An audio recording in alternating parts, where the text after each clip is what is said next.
महाकुंभ, जिसमें पूरी दुनिया देखेगी, पूरा विश्व देखेगा महिला नागा साधु की महाताकत को। देखिए, महाकुंभ में एक बार फिर महिला नागा साधु दुनिया के सामने आएंगी। मगर क्या आप ये जानते हैं कि महिलाएं नागा साधु आखिर कैसे बनती हैं? इनकी महिमा क्या है, इनकी महाताकत क्या है? क्योंकि नागा साधुओं को तो आपने कई बार देखा होगा, लेकिन क्या आपने कभी किसी महिला नागा साधु को देखा है? बहुत से लोगों का जवाब इसमें होगा नहीं। लेकिन इनकी महाताकत से आज हम आपको रूबरू करवाएंगे, क्योंकि महिला नागा साधु लोगों के सामने दरअसल बेहद कम आती हैं। आमतौर पर उन्हें महाकुंभ के दौरान ही देखा जा सकता है। आखिर ऐसा क्यों है, किस लिए है, इसके पीछे की वजह क्या है, यह आपको जरूर बताएंगे। ये भी बताएंगे कि महिला नागा साधु आखिर रहती कहां पर हैं, क्यों वो दिखाई नहीं देती, लेकिन महाकुंभ उनके बिना अब अधूरा नजर आता है। महिला नागा साधु का पता जानने से पहले ये जान लेना बेहद जरूरी है कि आखिर महिलाएं नागा साधु बनती कैसे हैं। क्या हर कोई महिला नागा साधु बन सकती है? क्या अगर ईश्वर के प्रति, भगवान के प्रति एक आस्था जग जाए तो यूं ही नागा साधु बना जा सकता है? ये प्रक्रिया बहुत मुश्किल होती है और हैरान करने वाली होती है। तो आइए आपको बताते हैं चरणबद्ध तरीके से कि आखिर महिला नागा साधु कैसे बना जाता है। लेकिन उससे पहले कुछ और तथ्यों के बारे में भी यहां पर जान लेते हैं। देखिए, जिस तरह से पुरुष नागा साधु होते हैं ना, ठीक उसी तरह से महिला नागा साधु भी होती हैं। पुरुषों की तरह महिलाएं भी नागा साधु बनती हैं। महिला नागा साधु बनना बिल्कुल आसान नहीं होता। कहा जाता है कि महिला नागा साधु बनने की जो राह होती है वो बेहद कठिन होती है। महिलाओं के नागा साधु बनने की प्रक्रिया बहुत मुश्किल होती है। जितना सरल ये आपको लग सकता है, उससे कई गुना एक प्रक्रिया है जिसका सामना महिलाओं को नागा साधु बनने के लिए करना ही होता है। ये बहुत कठिन, बहुत मुश्किल राह होती है। जो इसे पार कर लेता है वही महिला नागा साधु बन पाता है। महिला नागा साधु बेहद मुश्किल, कठिन तप करती हैं।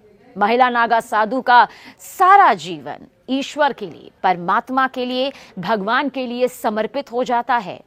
देखिए, महिला नागा साधु बाहरी दुनिया में बहुत ही कम दिखाई देती हैं। महिला नागा साधु दरअसल जंगलों और अखाड़ों में रहती हैं। ये सुनने में आपको अटपटा लग रहा होगा, लेकिन हकीकत यही है। ये कई सालों तक कठिन तपस्या करती है, कठिन तप में डूबी रहती हैं। सनातन धर्म में, हिंदू धर्म में पुरुषों की तरह ही महिलाएं भी नागा साधु बनती हैं, इसमें कोई दो राय नहीं। अगर कोई महिला नागा साधु बनना चाहती है, उसकी अंतरात्मा ये कहती है कि वो नागा साधु बनना चाहती है, तो सबसे पहले बेहद कड़े नियमों का पालन उसे कड़े तरीके से करना ही होता है। यहां तक कि उन्हें भी सांसारिक मोह माया जो है उसका त्याग करना पड़ता है। और किन नियमों का पालन करना पड़ता है? देखिए, ये वो नियम है जो हर एक महिला नागा साधु को करना पड़ता है। किसी महिला के मन में अगर नागा साधु बनने की इच्छा प्रज्वलित होती है, उसे लगता है कि वो भी नागा साधु बनना चाहती है, तो उसके लिए पहले 6 से 12 वर्ष तक ब्रह्मचर्य का पालन करना होता है। यह आवश्यक माना जाता है। जो महिला ऐसा करने में सफलता प्राप्त कर लेती है, कामयाब हो जाती है, अपने मन पर काबू पा लेती है, अपनी काम वासना पर पूरी तरह से काबू पा लेती है, तो उसे गुरुओं की ओर से नागा साधु बनने की अनुमति मिल जाती है। जो महिला नागा साधु बनती है, उसके पिछले जीवन के बारे में पूरी जानकारी ली जाती है। ऐसा नहीं है कि अगर किसी के मन में नागा साधु बनने की इच्छा जागी है तो उसका जीवन कैसे रहा है, अब तक उसकी परवरिश कैसे हुई है, उसके जीवन में उसके पारिवारिक तौर पर क्या कुछ जानकारी है, वो सब पूरी तरह से जुटाई जाती है। साथ ही जो महिला नागा साधु बनती है ना, उसे अपने गुरुओं को अपनी योग्यता का विश्वास दिलाना पड़ता है। दरअसल नागा एक तरह की पदवी होती है।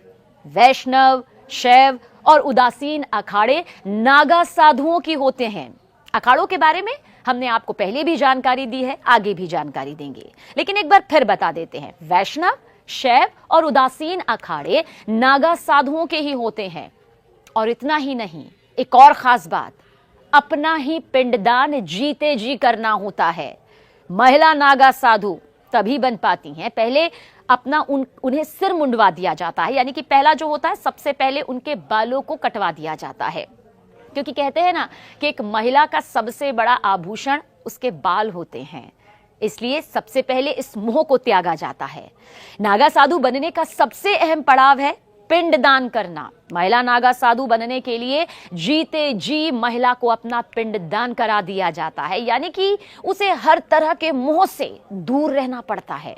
पिंडदान के बाद महिला को उस जीवन से पूरी तरह से मुक्ति मिल जाती है और उसके बाद ही महिला नागा साधु ये स्वीकार करती है कि अब से वो आध्यात्म के सफर पर निकल पड़ी है। अब से उसका पूरा जीवन जो है वो परमात्मा के चरणों में ही रहेगा। वो परमात्मा के लिए ही जिएगी और परमात्मा में ही लीन हो जाएगी। अब उसका सारा जीवन उस ईश्वरीय शक्ति को समर्पित होता है। अब महिला नागा साधु को लेकर कुछ और भी सवाल है, क्योंकि दरअसल नागा साधु जो होते हैं वो नग्न होते हैं, लेकिन महिला नागा साधु गेरुआ वस्त्र पहनती हैं। पुरुष नागा साधु तो नग्न में रहते हैं, लेकिन महिला नागा साधुओं को गेरुआ वस्त्र धारण करने की इजाजत होती है। लेकिन वो वस्त्र ध्यान से कहीं से भी सिला नहीं होता, यानी कि इसमें भी नियमों का पालन होता है।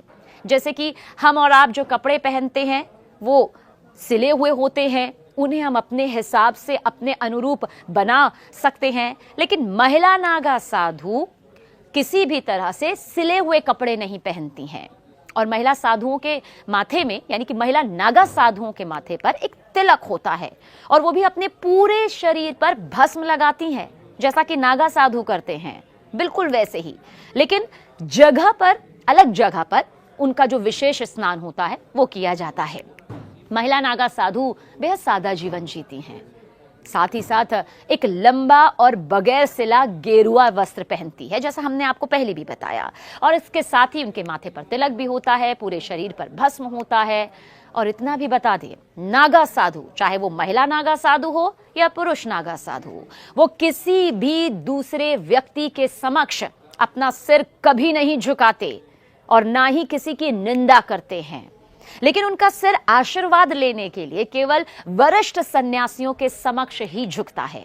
इन सभी का पालन एक नागा साधु को आजीवन करना होता है, यानी कि जब तक वो इस मनुष्य जीवन में है उसका पालन उसे अपने अंतिम सांस तक करना होगा। देखिए, महिला नागा साधुओं को लेकर बहुत सारी बातें सामने आई हैं, जैसे उनके विशेष स्नान को लेकर भी सामने बातें आती हैं। तो हमने आपको बताया कि उनके स्नान की अलग से व्यवस्था यहाँ पर की जाती है। बहुत सादा जीवन उनका होता है। आपको ये भी बता दें कि अगर पूरे भारत का जिक्र करें तो नागा साधुओं की जो संख्या है वो 5 लाख से ज्यादा है। और इतना भी बता दें कि नागा साधु अगर कोई है तो 24 घंटे में सिर्फ एक बार ही भोजन ग्रहण करते हैं। वो अपने भोजन में कंदमूल, जड़ी बूटी, फूल, फल, पत्तियां ये सब खाते हैं। साधु संत को ईश्वर के सबसे निकट माना जाता है। कहा जाता है कि अगर ईश्वर के निकट पहुंचना है तो एक सच्चे साधु संत को देख लीजिए। सन्यासी अपने पूरे सांसारिक जीवन का त्याग कर देता है, अपना संपूर्ण वक्त उस परमात्मा के नाम कर देता है, उसका स्मरण करने में लगाता है। साधु संतों में नागा साधुओं की चर्चा देखिए जरूर की जाती है।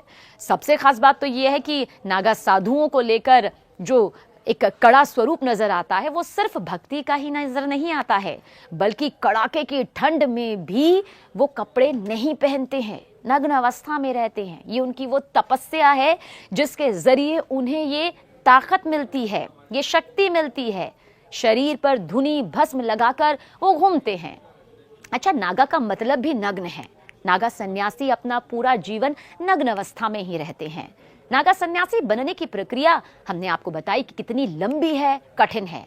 और अखाड़ों के जरिए नागा सन्यासी यहाँ पर बनाए जाते हैं, यानी कि नागा सन्यासी बनने के लिए अखाड़ों की मान्यता चाहिए होती है। ऐसा नहीं है कि नागा सन्यासी अपने आप कठिन तपस्या करके गेरुआ वस्त्र पहनकर बन जाते हैं। हर अखाड़े की अपनी मान्यता होती है, हर अखाड़े की अपनी परंपरा होती है, और उसी परंपरा के तहत, उसी नियमों के तहत उनको दीक्षा दी जाती है। कई अखाड़ों में तो नागा साधुओं को भुट्टो के नाम से भी बुलाया जाता है, लेकिन अब प्रचलन में नागा साधु ही है।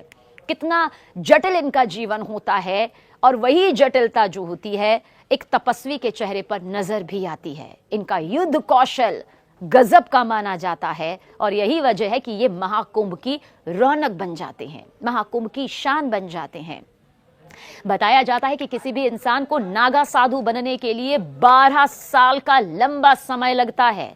नागा साधु बनने के बाद वो गांव या शहर की भीड़ भाड़ भरी जिंदगी को त्याग देते हैं।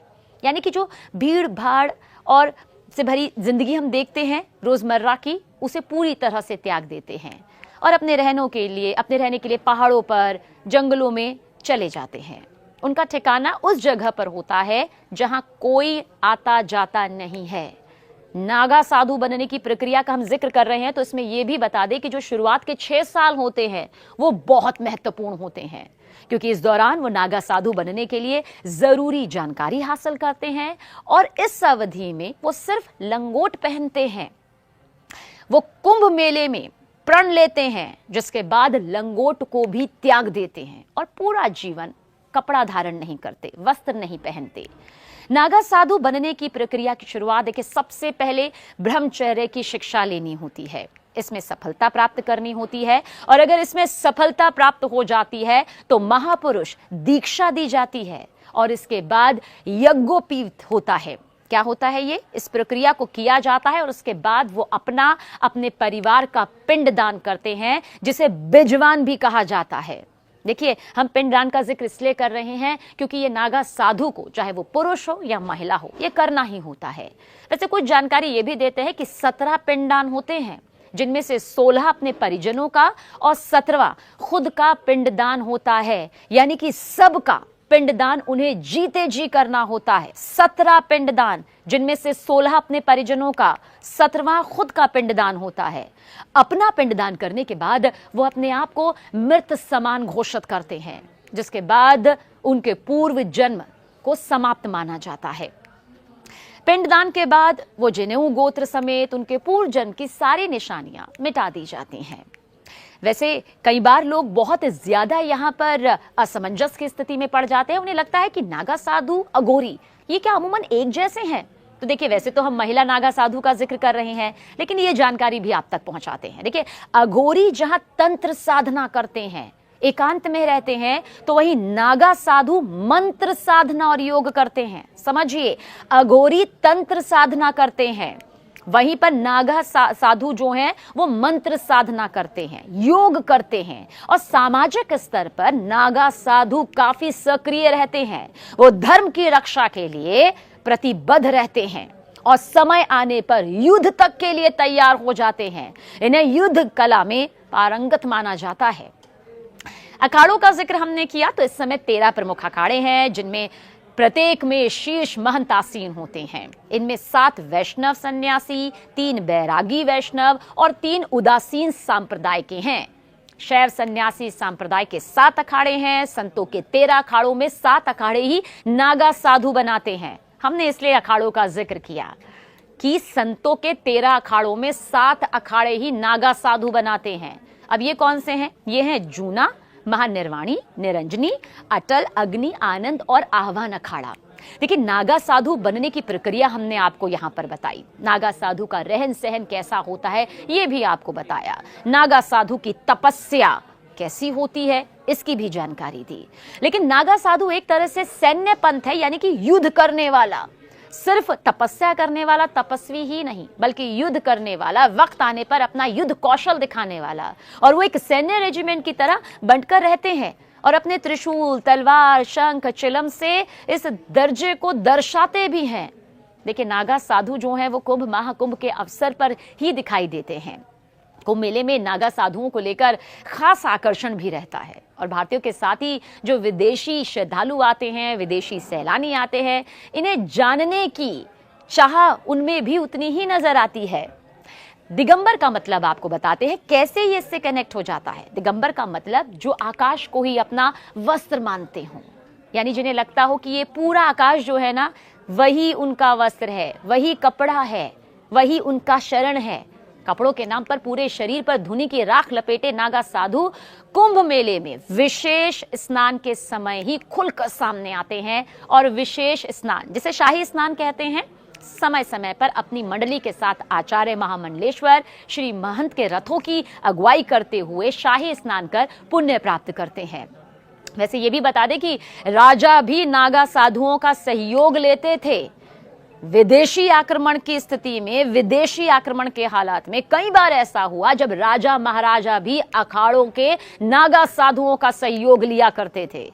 इतिहास में ऐसे कई युद्धों का बखान भी मिलता है, जिक्र मिलता है, जिनमें 40,000 से ज्यादा नागा योद्धाओं ने हिस्सा लिया, अपना युद्ध कौशल दिखाया।